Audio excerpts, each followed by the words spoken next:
주님께서 여러분과 함께 또한 사제의 영과 함께 마테오가 전한 거룩한 복음입니다. 주님 영광 받으소서.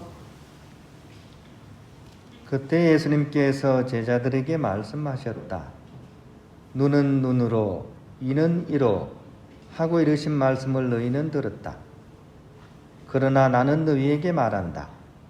악인에게 맞서지 마라. 오히려 누가 내 오른뺨을 치거든 다른 뺨마저 돌려대어라. 또 너를 재판에 걸어 내 속옷을 가지려는 자에게는 그 돈까지 내주어라. 누가 너에게 1000그릇을 가자고 강요하거든 그와 함께 2000그릇을 가주어라. 달라는 자에게 주고 꾸려는 자를 물리치지 마라. 내 이웃을 사랑해야 한다. 그리고 내 원수는 미워해야 한다고 이르신 말씀을 너희는 들었다. 그러나 나는 너희에게 말한다. 너희는 원수를 사랑하여라. 그리고 너희를 박해하는 자들을 위하여 기도하여라.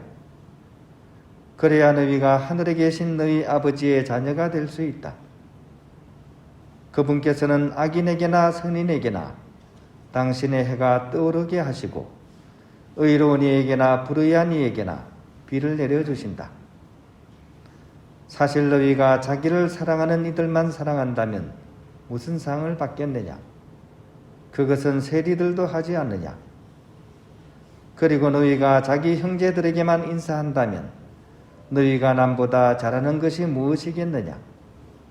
그런 것은 다른 민족 사람들도 하지 않느냐? 그러므로 하늘의 너희 아버지께서 완전하신 것처럼 너희도 완전한 사람이 되어야 한다. 주님의 말씀입니다. 그리스도님 찬양합니다. 오늘 복음 말씀은 우리 그리스도인들의 그런 핵심적인 어떤 영성이라 그럴까요? 용서에 관한 그런 내용을 담고 있습니다. 이 용서와 관해서 이렇게 생각을 해보니까 예전에 들었던 그 하나의 어떤 일화라 그럴까요? 그게 생각이 납니다.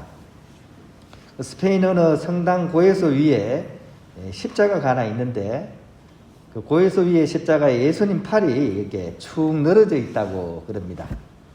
그 사연이 있었는데 그 사연인즉 오래전에 이 고해소에 어떤 아저씨가 찾아와서 엄청난 죄를 고백한 겁니다. 성사를 주려고 이렇게 그 고해를 듣던 신부님이 나중에는 화가 막 나가지고요. 다른 죄는 용서할 수 있어도 그 죄만은 용서가 안 돼! 이렇게 막 소리를 막 쳤습니다. 바로 그때 고해소 위에 걸려있던 십자가에서 예수님의 오른팔이 이렇게 탁 움직이더니만 사제경 줄 때 십자가를 탁 꺾고 다시 돌아가다가 못 걸어가지고 이렇게 쭉 늘어졌다는 그 용서에 대한 그죠? 무조건적인 용서를 이렇게 설명하는 그런 일화라고 하겠습니다. 원수마저도 사랑하라는 말씀, 이게 참 어떻게 보면 거의 뭐 인간적으로는 불가능한 그런 일이기도 한데 그죠? 원수마저도 사랑을 하라. 왜 그러면 예수님께서는 이토록 힘든 원수마저도 사랑하라고 하는 걸까요? 나한테 잘하는 사람도 어떨 때는 좀 안 좋을 때 있잖아요. 그죠? 그런데 잘못하는 사람, 그것도 의도적으로 나를 괴롭히는 사람이 원수 아니겠습니까? 그런 사람을 어떻게 우리 보고 이렇게 사랑을 하라고 하는 것일까요? 결론적으로 얘기해서 그것은 바로 하느님과 하느님의 나라 때문에 그렇습니다. 왜냐하면 하느님 그분 자체가 바로 사랑이시고 그 하느님의 나라는 바로 용서와 사랑의 나라이기 때문입니다.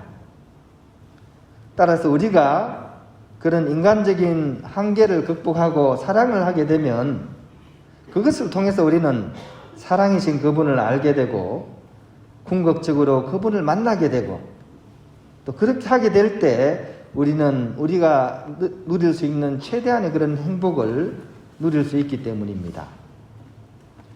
반대로 우리가 누군가를 미워하게 되면 어떨까요? 미움을 통해서도 행복감을 느낄 수 있을까요? 누군가 굉장히 얄미운 사람 혼나는 거 보면 속이 시원하죠? 그게 행복일까요? 그거는 행복이 아닙니다. 그죠? 행복은 그리고 결정적으로 그 미움을 통해서 느끼는 그런 것은 결국 하느님을 느낄 수도 알 수도 또 그분의 나라에 발을 들이게 하는데 큰 장애가 됩니다. 좀 집에 얘기를 해서 좀 그렇긴 한데 어느 집이나 아마 그런 분들이 계실 거예요.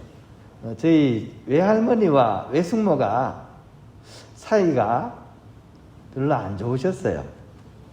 옛날에는 고부간의 사이가 좋은 집이 별로 없죠. 근데 좀 심하셨어요. 그래서 외할머니가 이제 가끔 저희 집에 이제 오시면요, 한 일주일 정도 계시다가 하시는데, 일주일 내도록 누구 얘기를 해요? 누구 얘기할까요? 아니, 어떻게 아세요? 아니, 마치 겪어본 것처럼. 외숙모 얘기를 계속 하시는데, 안 좋은 얘기만 계속 하는 거예요. 그럼 점점 이제 가족들의 마음이 자꾸 어두워져요. 근데 외할머니만 그런 게 아니라 외숙모도 이 마실을 간다 그러잖아요. 마실을 나가면 다른 집에 가잖아요. 그럼 거기서 누구 얘기할까요? 이것도 마치 경험담처럼 외할머니 얘기를 막 하시는데 어떤 얘기를 할까요? 안 좋은 얘기를 하는 거예요. 근데 이게 이 정도가 좀 심한 거죠. 그래서 다들 아이고 저 두 분이 좀 사이가 좋으면 좋을 텐데 하면서도 그게 좀처럼 해결이 안 되는 거예요. 근데 정말 불행한 거는 뭐냐면 결국은 그렇게 수십 년 세월을 보내다가 할머니가 이제 수명이 나하셔가지고 돌아가신 거예요. 근데 결정적으로 어떻게 화해 한번 못하고 돌아가신 거예요. 사랑하기도 짧은 인생, 왜 미움을 이런 단어가 있죠, 그죠? 그 긴 세월을 이 미움으로서만 막 채우고 그렇게 화해도 못하고 돌아가신 거예요. 이 정말 주위 사람들이 보기에는 얼마나 안타까운 일입니까? 그런 의미에서 우리는 오직 용서와 사랑만이 우리를 행복하게 할 수 있고 궁극적으로는 하느님과 그분의 나라로 이끌어준다는 사실을 우리가 꼭 기억했으면 좋겠습니다. 용서에는 두 가지가 있습니다. 먼저 나에게 잘못한 사람을 내가 용서해 주는 것. 다른 하나는 내가 먼저 용서를 청하는 것. 이 두 가지가 있습니다. 이 둘 중에 무엇이 먼저일까요? 이것이 오늘의 질문입니다. 내가 누구를 용서해 주는 것과 아니면 내가 먼저 용서를 청하는 것, 이 둘 중에 어떤 게 먼저일까요? 참말로요? 솔직하게 내가 먼저 해야 된다. 인간적으로 솔직하게 남이 먼저 해야 된다. 여기서 우리가 갈림길이 있죠, 그죠? 오늘 복음 말씀은 후자를 얘기하는 겁니다.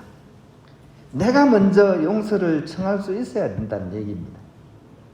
우리는 남이 나한테 잘못한다고 그렇게 생각합니다.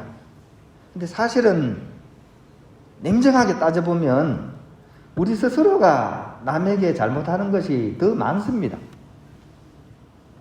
부모님에게나 또 남편에게나 아내에게나 친척, 이웃, 동료, 친구들에게 사실 잘하기보다는 못하는 경우가 더 많지 않습니까? 저는 저울을 달아보면요, 저쪽으로 많이 이렇게 기웁니다. 우리는 그들에게 수많은 은혜를 입으며 살아가지만 별것도 아닌 조그만 것들을 가지고 섭섭해하고 토라지고 미워하기 일수인 것입니다. 따라서 우리가 먼저 용서를 청하는 것이 순리에 맞습니다. 오늘 복음 말씀을 통해서 우리는 그 누구이든 특히 원수마저도 사랑하라는 그런 말씀을 들었습니다. 이 말씀처럼 우리는 우리의 이웃을 용서할 수 있어야 되겠습니다. 또한 그 이전에 먼저 우리의 잘못에 관해서 용서를 청할 수 있어야 할 것입니다. 그리고 그 용서 안에는 내가 미처 생각하지도 못한 선물이 하나 숨어 있습니다. 그것은 바로 기쁨이라는 선물입니다. 오늘 하루 이 복음을 묵상하면서 또 그 복음의 실천을 통해서 그런 기쁨을 잔잔히 누릴 수 있기를 주님께 청하면서 용서의 기쁨이라는 시를 한번 들어보면 좋겠습니다. 산다는 것은 날마다 새롭게 용서하는 용기, 용서받는 겸손이라고 일기에 썼습니다. 내 마음에 평화가 없는 것은 용서가 없기 때문이라고, 기쁨이 없는 것은 사랑이 없기 때문이라고 나직이 고백합니다. 예수님도 말씀하시네요. 7번씩 70번이라도 용서하라고. 마음에 드는 사람뿐 아니라 원수까지 사랑하는 법을 배우라고. 이렇게 노력하다 보면 하늘문 가까이 이를 수 있겠지요. 수백 년 입으로 외우는 기도보다 한 번 크게 용서하는 행동이 더 힘있는 기도일 때도 있습니다. 누가 나를 무시하고 오해해도 용서할 수 있기를, 누가 나를 속이고 모욕해도 용서할 수 있기를 간절히 청하며 무릎을 꿇습니다. 세상에서 가장 큰 기쁨은 용서하는 기쁨, 용서받는 기쁨입니다.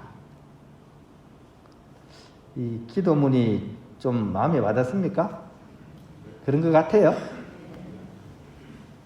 자, 그러면 우리가 좀 용서하기 위해서 한번 용기를 좀 내었으면 좋겠습니다. 자, 일단 먼저 남하고 용서를 이렇게 청하기 전에 나 자신과 먼저 우리가 용서하는 작업을 해야 될 것 같아요. 나를 용서할 수 있었으면 좋겠습니다. 왜? 나는 있는 그들의 나를 덜덜덜 뽑기 때문입니다. 있는 그들의 나를 내가 인정하지 않고 내가 더 나은 사람이 되길 바라고 지금의 내가 아닌 나가 되라고 자꾸 나를 못 살게 굽니다. 그래서 자꾸 시름시름 아픈 겁니다. 그 이유가 있습니다. 그죠? 있는 그들의 나를 일단은 사랑하고 용서할 수 있을 때 그때 비로소 마음의 문이 열리고 타인을 용서할 수 있는 그런 여지가 거기서 생기기 때문입니다. 오늘 짧은 시간이지만 나 자신과 한번 화해하는, 내가 나의 그런 있는 그들의 모습을 인정해주고 사랑할 수 있는 그런 나와의 화해 시간 짧게나마 한번 하고 다음 미사를 계속 이어갔으면 좋겠습니다.